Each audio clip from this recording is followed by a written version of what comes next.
Exposing the grift, wipe the sleep off your face you are cooked, combing forth by Dathanite, gruesomely using Malcolm X's corpse as propaganda like a ghoul and making a presentism category fallacy. The cockroach is the grossest thing that could move into your house. Once you have had a cockroach, you'd happily trade it for a rat or a mouse. Every time the lights go off, the cockroach starts running around your house. Then you turn the lights back on and you see it's Distinctions. under the floorboards. Relations between Blacks and Seminoles after removal by Kevin Malroy, Volume 2, Chapter 6, Seminole Slavery in the 1850s. By 1850, relations between Seminoles and Blacks in the Indian Territory had reached a low ebb.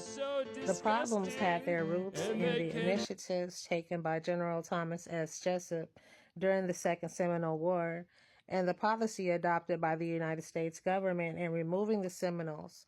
To effect their speedy removal from Florida, Jessup had successfully divided the races and broken the military alliance between Blacks and Seminoles by dealing with the two groups independently.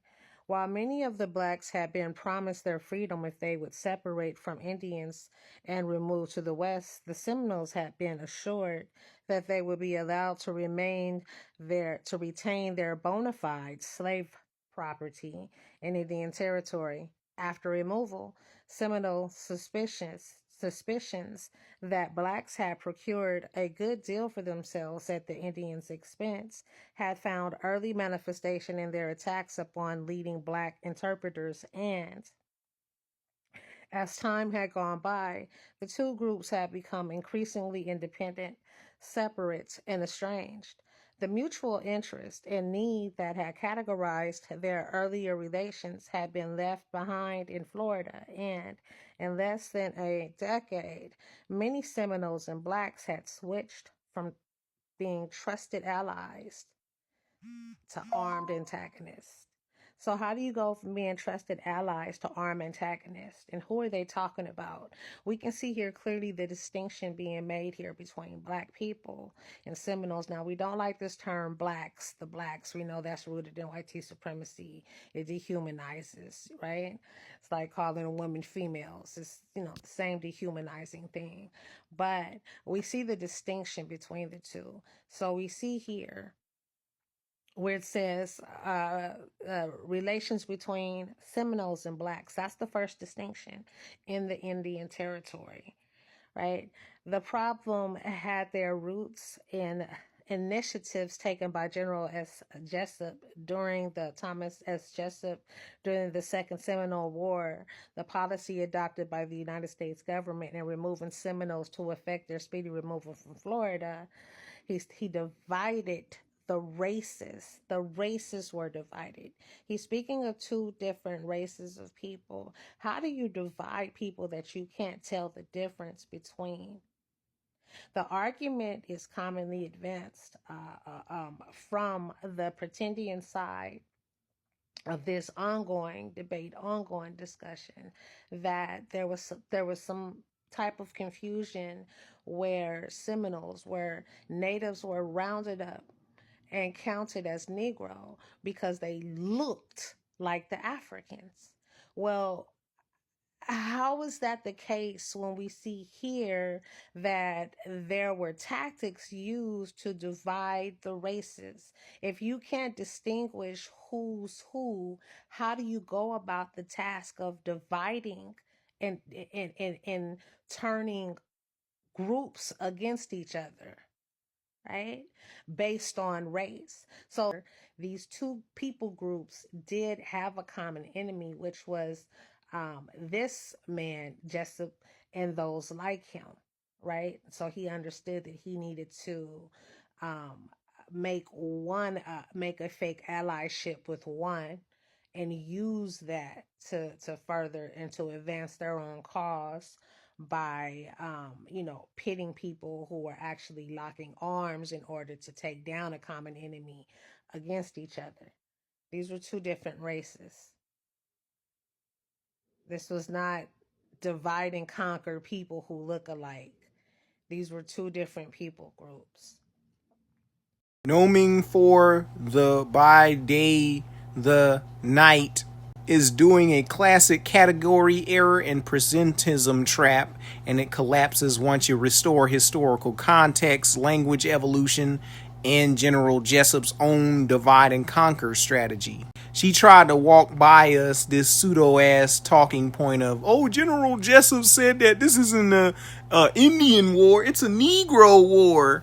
Hold on, let's go back and use context to that. Race was still in its infancy, so you can't use this, oh, Negro meant sub-Saharan African during slavery, what these clowns like Yakub, OHF, and all these other pan-goofy weirdos keep doing.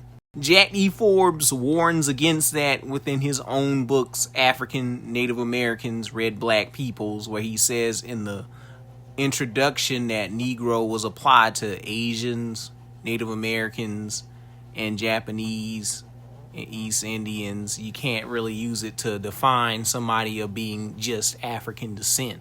The core error projecting 21st century racial definitions backwards. Using modern racial definitions to interpret 16th and 19th century sources destroy historical continuity and produces false conclusions.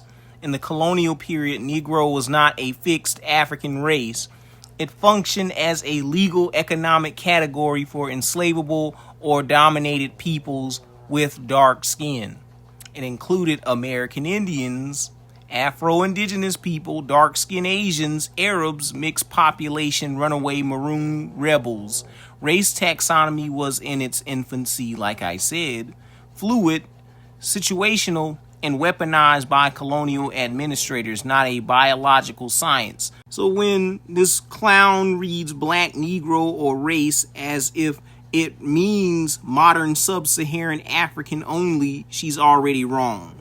And I know what you're thinking, because if I read this shit to you, you'll stop at the title and say, oh, see, it says Sierra Leone, I got you now. But let's read into this glc.yale.edu source. The Gullah, Rice, Slavery, and the Sierra Leone American Connection by Joseph A. Opala.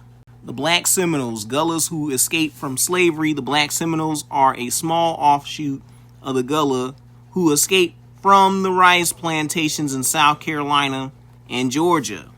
Just so we know who the Gullahs are, because Zanj and OAA act like they're the authorities of Gullah Geechee culture and deny that the Gullah Geechees are American Indians. And go over there and kiki with Dean Gullah the raccoon, claiming that the Gullah Geechees have 0/0 Indian DNA or bloodline, which is crazy work because the Seminoles themselves is a bunch of runaway slaves who are American Indian.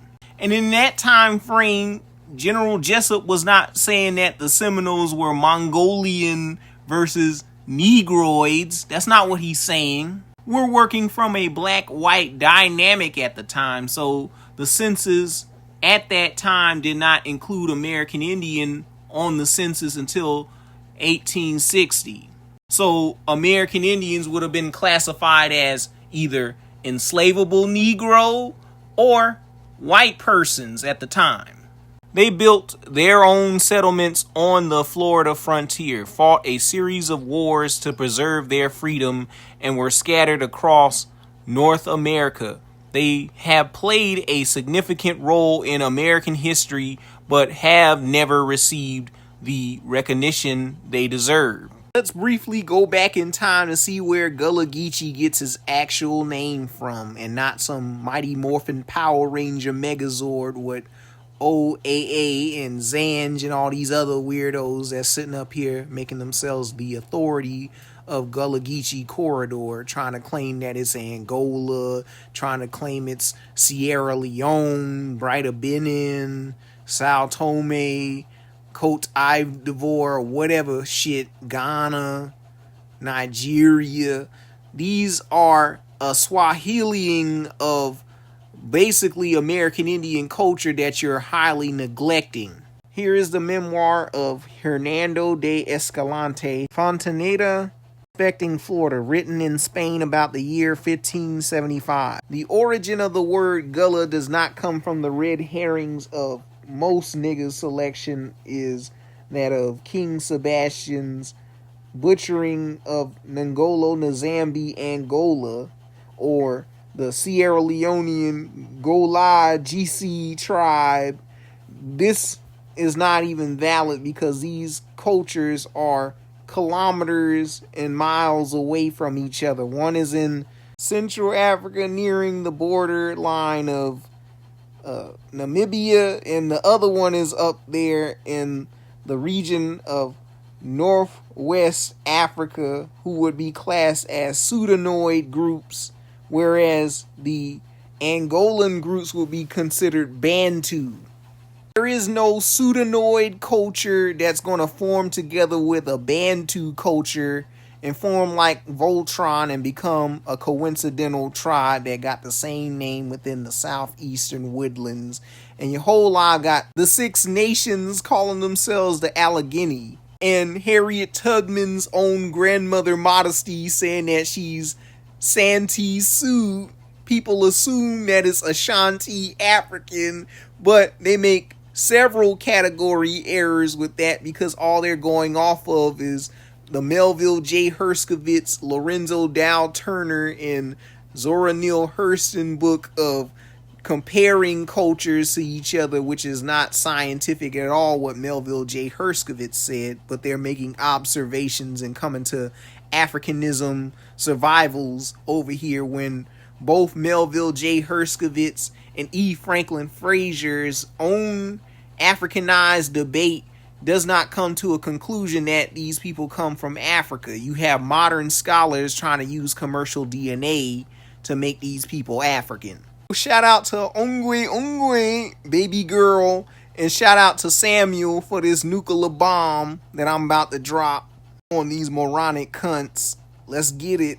So it says right here, memoir of, down here on that page 16, the auditor Lucas Vasquez, a resident of Santo Domingo, and 6 other townsmen of his, I think, left there with vessels, of which some Indians of the island of Yega at the end of Lucayo Islands give account to see the river and land of Santa Elena.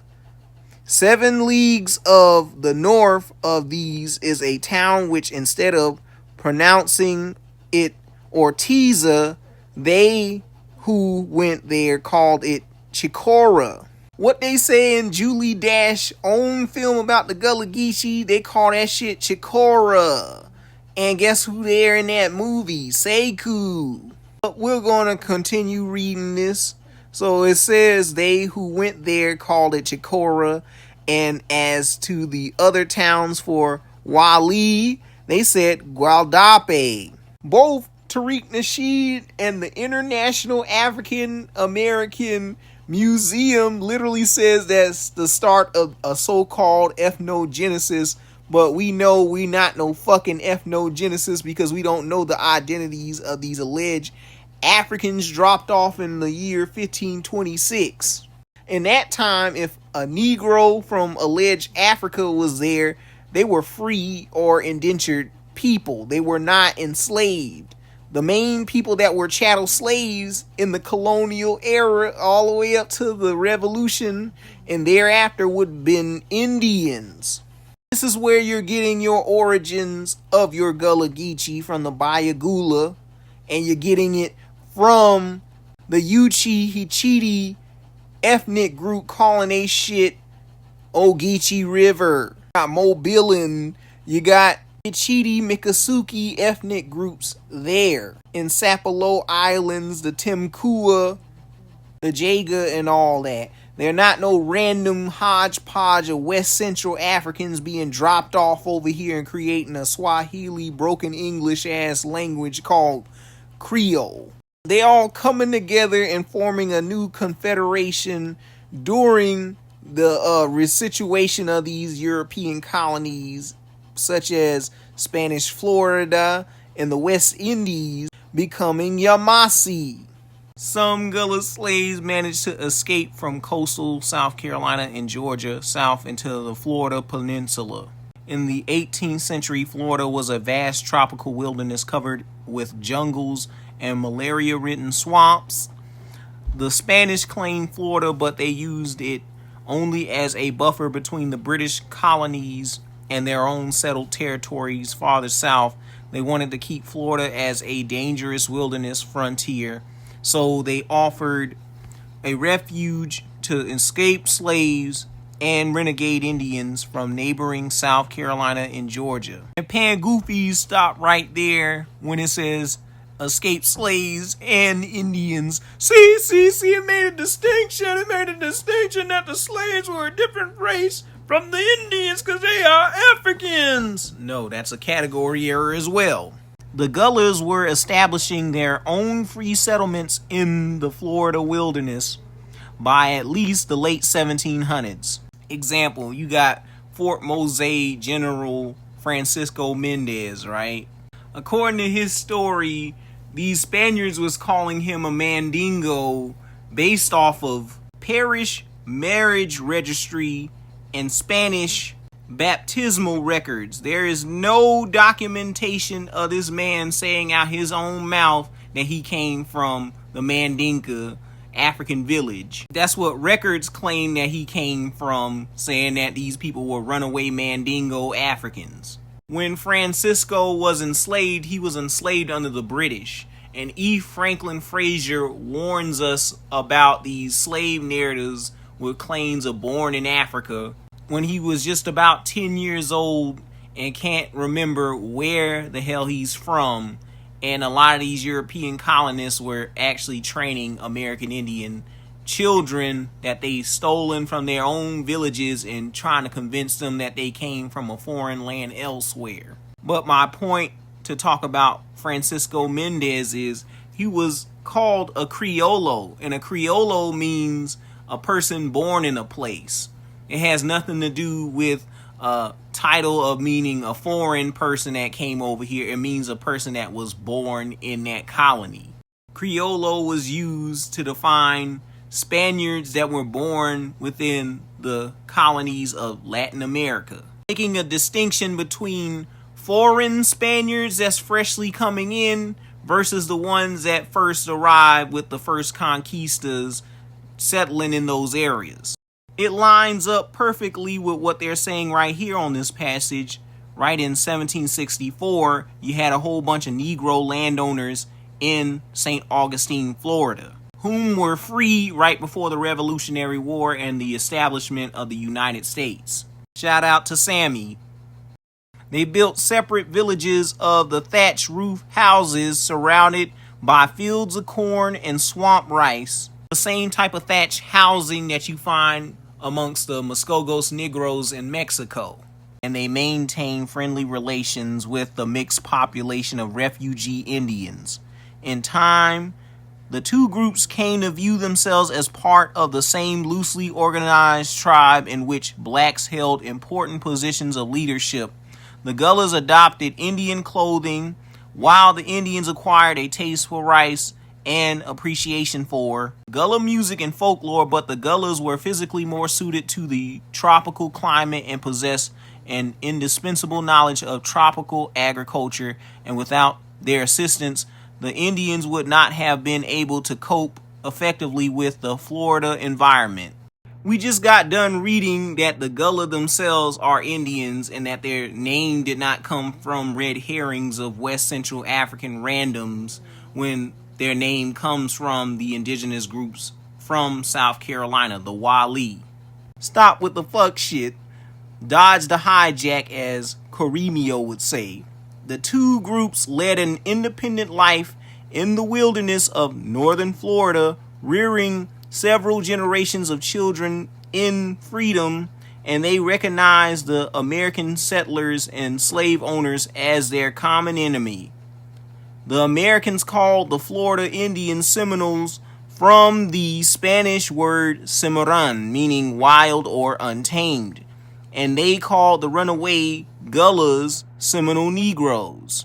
they clearly are not making a distinction because they're all using the same interchangeable word. Cimarron, Seminole, and Maroon all have a shared common word together. It means red skin. So, are you calling yourselves red black skin? That's why Pangoofies are maroons. When I say what a maroon, as an idiot. Or morons. It goes on to say, or Indian Negroes. Modern historians have called these free Gullah frontiersmen the hyphenated black Seminoles. The Seminole settlements in the Spanish Florida increased as more and more runaway slaves and renegade Indians escaped south, and conflict with the Americans was sooner or later inevitable. There were skirmishes in 1812 and 1816. In 1818, General Andrew Jackson led an American army into Florida to claim it for the United States, and the war finally erupted. Blacks and Indians fought side by side in a desperate struggle to stop the American advance, but they were defeated and driven south into more remote wilderness of central and southern Florida. General Jackson, later president, referred to this first Seminole War as an Indian and Negro War. In 1835, the Second Seminole War broke out, and this full-scale guerrilla war would last for 6 years and claim the lives of 1,500 American soldiers. The Black Seminoles waged the fiercest resistance as they feared that capture or surrender meant death or return to slavery, and they were more adept at living and fighting in the jungles than their Indian comrades. The American commander, General Jessup, which this heifer cherry-picked, informed the War Department that this, you may be assured, is a Negro and not an Indian war, and a U.S. congressman of the period commented that these black fighters were contending against the whole military power of the United States. When the Army finally captured the black Seminoles, officers refused to return them to slavery, fearing that these seasoned warriors accustomed to their freedom would wreak havoc on southern plantations. In 1842, the Army forcibly removed them along with their Indian comrades to Indian Territory, now Oklahoma, in the unsettled West. So where this heifer tried to claim that, oh, they're making a distinction between the races, no, they were not. And at that time on the census, Indian did not appear until after slavery. In the year after emancipation, 1866, Indians would have been classed still as Negroes or either free whites. You had free Negro slave owners and free Negro communities that were active at the same time the 5 civilized tribes were active. So again, that kills your own weaponization of the 5 civilized tribes, trying to negate Black Americans' Indianness that way by pulling the slavery card. Black Seminoles, exiled from their Florida strongholds, were forced to continue their struggle for freedom on the western frontier in Oklahoma. The government put them under the authority of the Creek Indian slave owners, who tried to curb their freedom, and white slave traders came at night to kidnap their women and children. In 1850, a group of black Seminoles and Seminole Indians escaped south across the Texas to the desert badlands of northern Mexico. They established a free settlement, and as in Florida, began to attract runaway slaves from across the border. In 1855, a heavily armed band of Texas Rangers rode into Mexico to destroy the Seminole settlements, but the blacks and Indians stopped them and forced them back into the United States. The Indians soon returned to Oklahoma, but black Seminoles remained in Mexico, fighting constantly to protect their settlement from the marauding Comanche and Apache Indians.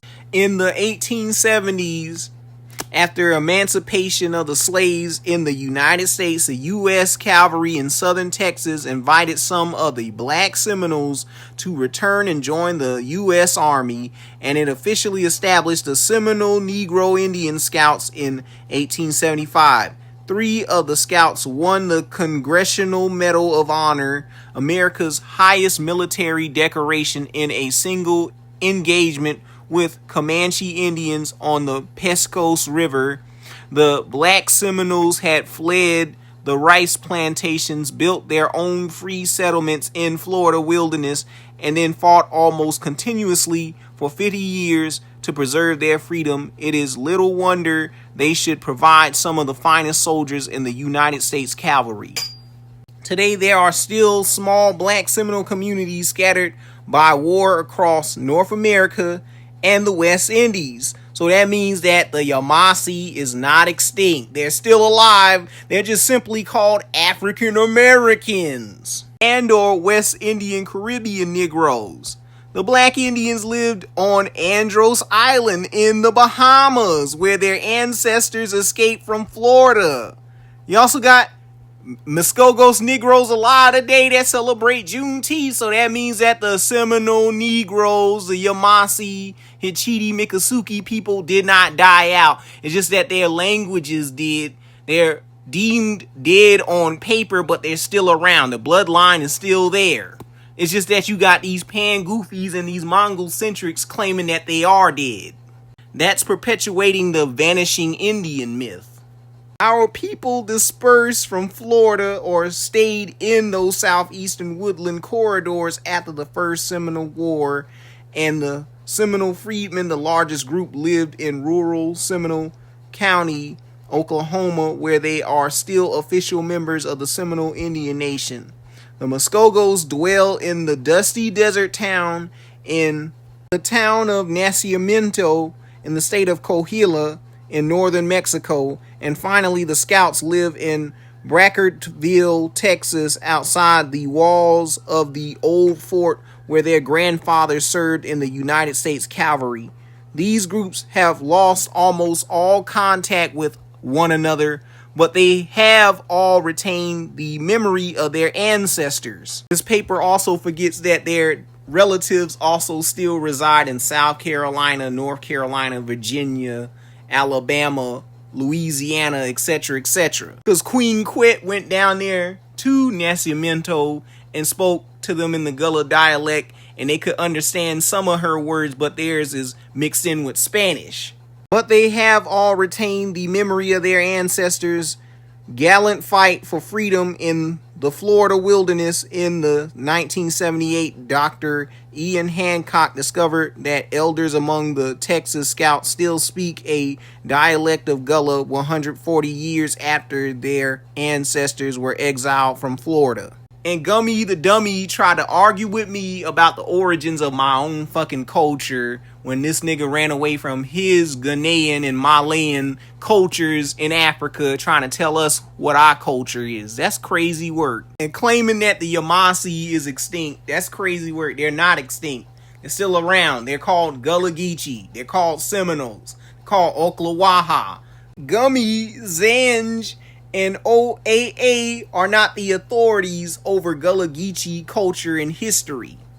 And neither is Dean Gullah Raccoon, who carries around a 0/0 Indian blood card that says freedmen instead of freedman.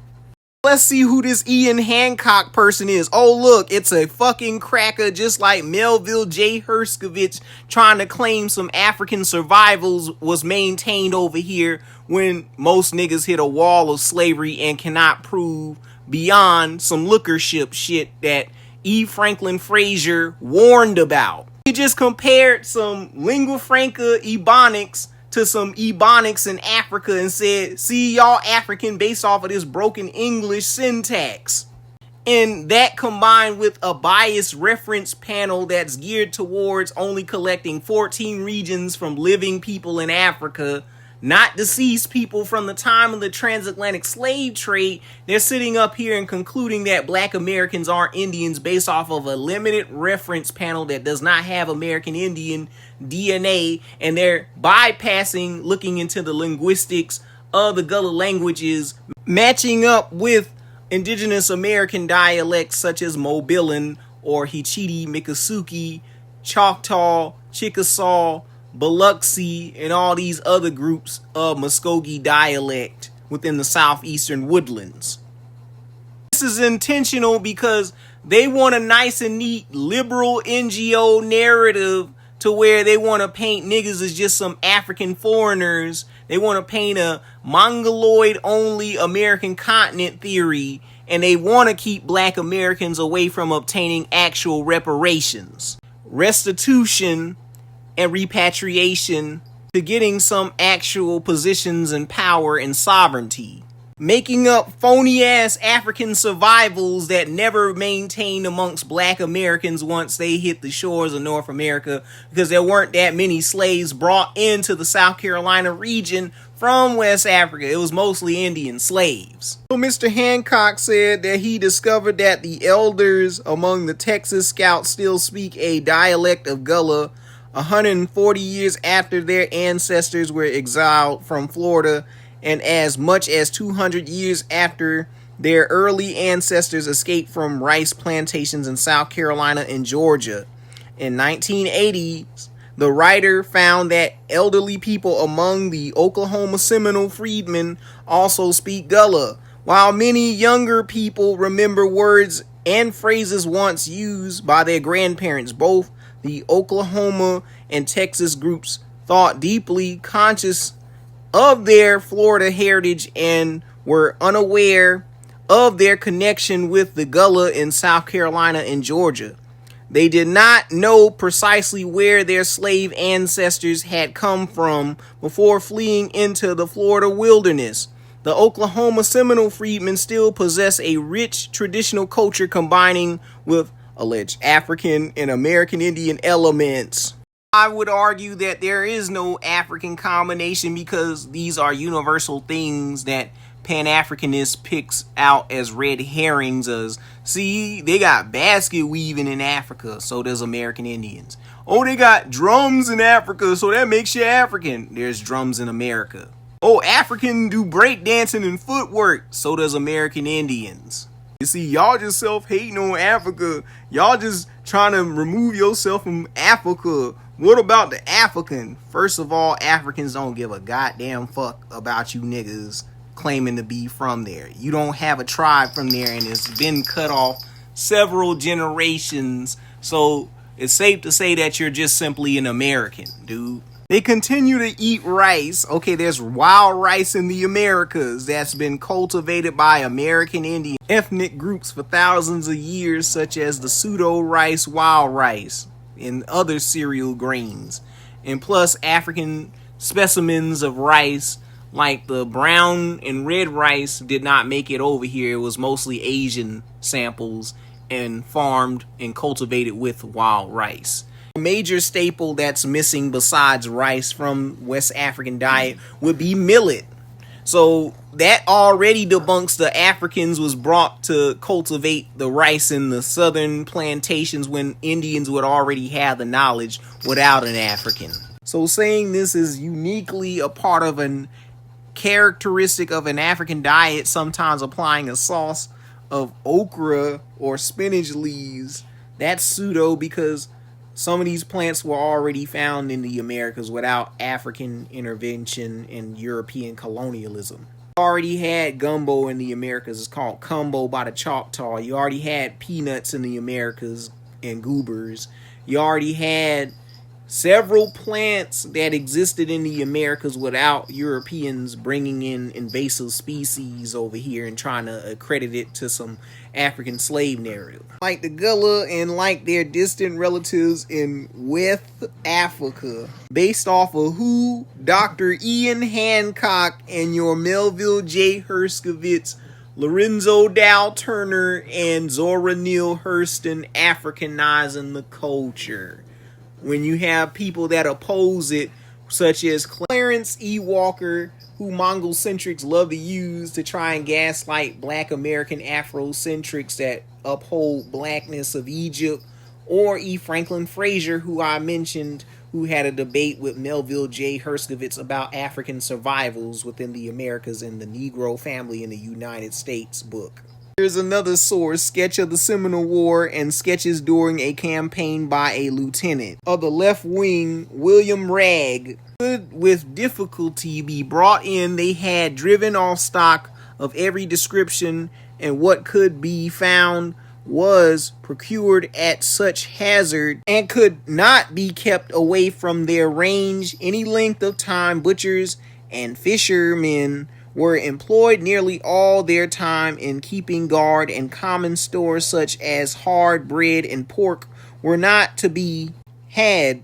To mend the matter, there was but one sloop in the trade with St. Augustine and Charleston, and her trips were usually long, so that unless speedy relief was afforded by Savannah or Charleston, the most dreadful consequences would ensue. All this while no communication could be kept up with Jen Clinch at Camp King. No one would venture to take the mail, and important dispatches which should have been forwarded immediately were prevented from being sent. One cannot help being struck with the remarkable coincidence in some respects between the present Seminole War in Florida with that which occurred in Carolina with the Yamasees 120 years ago. East Florida was the original possession of the ancient Yamasees, who also owned a portion of Carolina, and the fierce and warlike spirit of that powerful tribe seemed to have sprung up from their graves to animate the souls of their conquerors. Some few drops of their blood yet exist in the veins of the Seminoles, and the language of the latter has borrowed many of their words in both instances. So niggas sitting up here saying that they extinct, the Yamasees don't exist no more. Yes, they do. They're fucking Gullah, Geechee, and Seminole, you morons. On the record, they also been saying that the Seminoles went extinct as well. But then you got all these white folks stealing the Yamasee identity and Seminole identity and calling themselves Ocklawaha, and also sitting up there on the Seminole reservation getting high on the hog while kicking out niggas calling them 0/0 Indian blood. Make it make sense. The name Seminole means wanderers or wild people. They immigrated from the main body of Creeks about 100 years. It is worthy to remark as to this term by which the Seminoles designate themselves that at the present day they distinguish the Creeks by the appellation Talapooki, people living in towns or having an established home, Tolpa meaning town, and Olki a tribe. Love of country and hatred of white men, where the remote and abiding cause of hostilities in both the Spaniards were concerned, and aided the Indians by furnishing them with ammunition, for they cheaply supplied the quantities of powder which the Seminoles have so profusely expended without exhausting, and it is now generally believed that they have encouraged the carrying away of Negroes from Florida, as they go roving about as Indian tribes are fond of doing in search of new hunting grounds and wild adventure. They entered Florida enticed by pleasantness of a country abounding in all manner of vegetable products, grateful to their taste and lazy habits, affording fine hunting grounds and covered with beautiful lakes and shadowy groves. And there they encountered the Yamasee, with whom they had some hard-fought battles, and who were finally exterminated, and the scattered remnant of them made captives by the Seminoles. Barnum supposes that some of them escaped and survived a considerable time, and relates a tradition of their enemies, the Creeks, that a beautiful race of Indians whose women they called daughters of the sun. See, by these crackers' own writing, this shit don't make any sense, because these people are one and the fucking same. So they resided amidst the recesses of the Okefenokee wilderness, where they enjoyed perpetual felicity in ever-blooming islands inaccessible to human approach.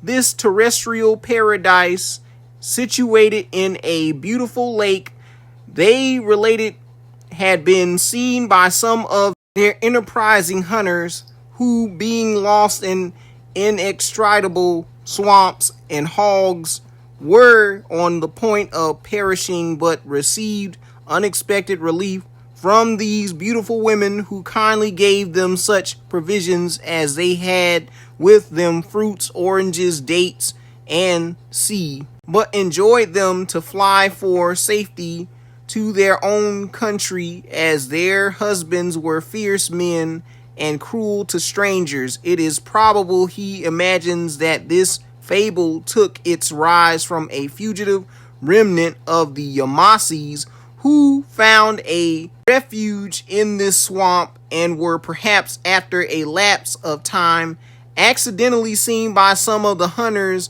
of the Creek Nation. Simmons, in his notes of Florida, says the Ocklawaha tribe of the Seminoles are thought to be the descendants of Yamasees, as they are blacker than the other tribes, and the Yamasees are said to have been remarkably dark complexion. King Payne, the grandfather of the Micanopy, the present governor, married his Yamasee slave, and his son, Chief Payne, uncle of the Micanopy, bore strong marks of his dark descent. There is no positive certainty of this date in the inferred from traditions, among them from the connection of their history with that of the Yamasee, and also from the following talk which their chief lately sent to the American government, in which there is much of that beautiful simplicity which is the characteristic of Indian narratory, and 100 summoners have seen the Seminole warrior reposing undisturbed under the shade of the live oak, and the sun of 100 winters have risen on his ardent pursuit of the buck and the bear. With none of the questions his bounds or dispute him range. Hyphenation matters. Indian Negro, Seminole Negro, Negro War. Hyphenation is not cosmetic. It signals compound classification, not separation. Colonial writers use Indian Negro, Seminole Negro, Negro and Indian War, Negro War. These terms explicitly describe interlinked populations, not two unrelated races. This directly contradicts this woman's claim that Jessup's racial distinction proves African versus Indians. Jessup's letter does not equate to biological clarity. They show counterinsurgency tactics. General Thomas S. Jessup wrote to Andrew Jackson, "This is not an Indian war, it is a Negro war." That line is not anthropology, it's military strategy. Jessup needed congressional funding. He needed Southern planter cooperation, needed justification to split allies. So he promised freedom to some black Seminoles, promised slave retention to Seminole elites, deliberately fractured an ununified resistance. That is divide and conquer, not racial clarity. You don't need biological differences to divide a people. You only need political leverage, which these Pan-African traders are conducting, sitting up here bootlicking racist Native Americans that kicked Negroes up out of the tribe and hoarded casino revenue, hoarded tribal benefits, and hoarded tribal repatriation for Negroes to become citizens of these tribes because they were working with white supremacy to remove Negroes from getting reparations and their tribal continuity of their culture restored. So you Negroes settled for that Dr. Ian Africanization or Melville J. Herskovitz with Franz Boas Africanization of black American culture, saying that's African survivals based off of lookership, which is not scientific, which Melville J. Herskovitz admits in that first chapter of his Negro Myth book. The cherry-picked Kevin Mulroy passage collapses under context. This heifer cites relations between blacks and Seminoles after removal to argue you can't divide people, you can't tell apart. False premise. Mulroy explicitly states that the split was engineered by Jessup. It did not reflect historic relations. It occurred after removal, not before it. It was fueled by United States promises, pressured, and coercion.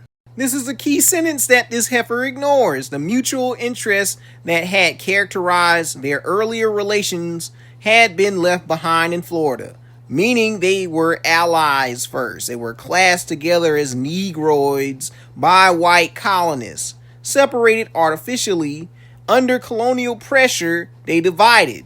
You cannot apply backwards racial classification when race was not yet set in that time. It was still in its infancy where they were calling individuals that were not of African descent Negro or Negroid. Primary sources confirm Black Americans' indigenous continuity. Sketch of the Seminole War / campaign sketches that I just read from states plainly Seminoles descended from yamasee. Yamasees were remarkably dark. Intermarriage was routine. Leaders Payne McCanopy had yamasee slave wives. Children born strong marks of dark descent.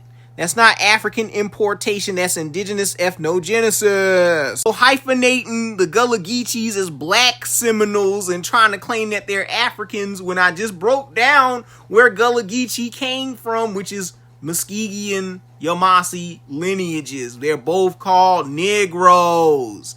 The Yamasee War occurred in the Carolinas, not Florida. So this clown is cap. Yale GLC source nukes her entire argument entirely. The Yale Gullah Seminole material states Americans call them Seminole Negroes, Indian Negroes. Modern historians call them Black Seminoles. Blacks and Indians fought side by side, were described as single war threat. Jackson called it an Indian and Negro war. Jessup said it's just a Negro war because Black Seminoles were the military backbone. That does not imply Africans versus Indians whatsoever, what this heifer is trying to pull. It means Afro-Indigenous resistance terrified the United States military. That's not making no racial distinction. That's saying that they're both niggas. They're both Negroids, so there's clearly no distinction. They're not a separate race. They're not saying that they're Mongoloid Orientals from the Bering Strait. That's not what they're saying. They're saying they're all classed as niggas. The fatal flaw this heifer avoids: Creek and Seminole ethnogenesis. She treats Seminoles, Creeks, Black Seminoles as separate races when these languages did not exist in the ancient time. These are recent confederacies created by the Scottish Corporation and what their enemies are calling them. A whole bunch of other communities coming together as a Yamasee Confederation. So what's wild is saying that the Yamasee is extinct, but saying that the Muskogees are the legitimate ones when that's just the language. They didn't even exist beforehand. So this heifer's stance is historically illiterate and false. The Seminoles emerged from Creek confederacies. They're literally Creeks. Creeks and Seminoles are the same ethnic continuum. Adoption, slavery, and kinship in indigenous societies did not erase Indianness, often incorporated captives as full members. That means full-blood people. Being enslaved by an Indian nation did not mean non-Indian guests in indigenous systems, because these people are American Indian. They're not no African foreigners. The later Creek slaveholding model was imposed by United States policy, rewarded with civilization status, used to reclassify Indians as honorary whites. Weaponized against Afro-Indigenous relatives. That's the real racial distinction, not African versus Indian, but colonial compliance versus resistance against those European settlers that were incel graping their way into tribes and replacing those tribes with Métis leadership. Numbers don't save this clown either, as David Eltis, which Turtle Gang tried to tie a mini clip of his own words from his interview with Leonard Teaching on the Move, trying to say that, oh, these people were not African per se, trying to fix a loaded term, making a claim that we're going off of a Mansa Abu Bakr II voyage over here when that's not our stance. David Eltis' own number, 388,000 Africans imported into what became the United States. Importation ended by 1807, which what he said verbatim to these Negroes. Meanwhile, indigenous enslavement continued, reclassification intensified, Negro populations expanded without imports of Africans. St. Augustine, 1764, had Negro landowners, free black militias, Afro-indigenous families, Spanish legal protection. So all Negroes were not African slaves. All were not African. All were not newcomers or guests into tribes. Second-class citizens, ex-slaves. You are nothing but an ex-slave. You don't like to be told that. But what else are you? You are ex-slave. You didn't come here on the Mayflower. You came here in a slave ship. In chains.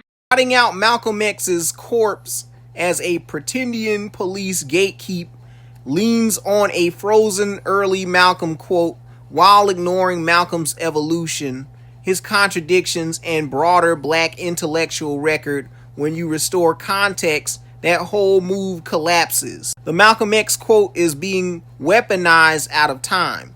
Yes, Malcolm X did say lines like, "You are nothing but an ex-slave." Early Malcolm, under Nation of Islam discipline and Afrocentric aesthetics, speaking on an aggretational absolutism, not as a settled historian. Two problems come with this, using that quote as a cudgel to browbeat black Indian reclaimants.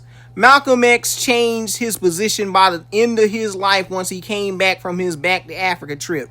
He openly broke with biological absolutism, NOI dogma, and crude black to Africa essentialism. The man contradicted himself. He later referred to black Americans as aboriginals, acknowledged Afro-American specificity, and discussed American Indian features in his own family and Billie Holiday in his younger years, based on lived observation, freezing Malcolm X in 1961 while ignoring Malcolm in 1964-65, his intellectual taxidermy and ghoulish behavior.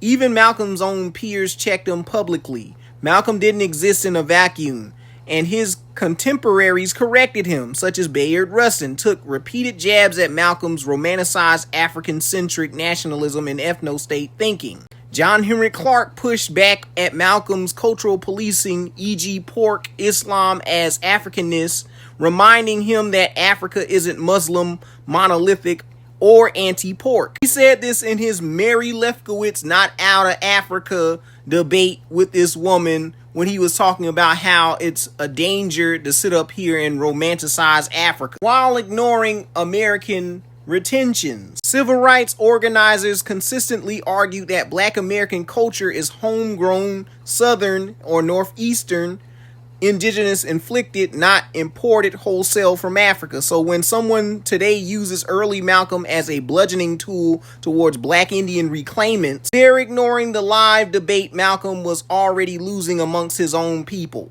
betraying his own mentor Elijah Muhammad, and also becoming a multiculturalist at the end of his life.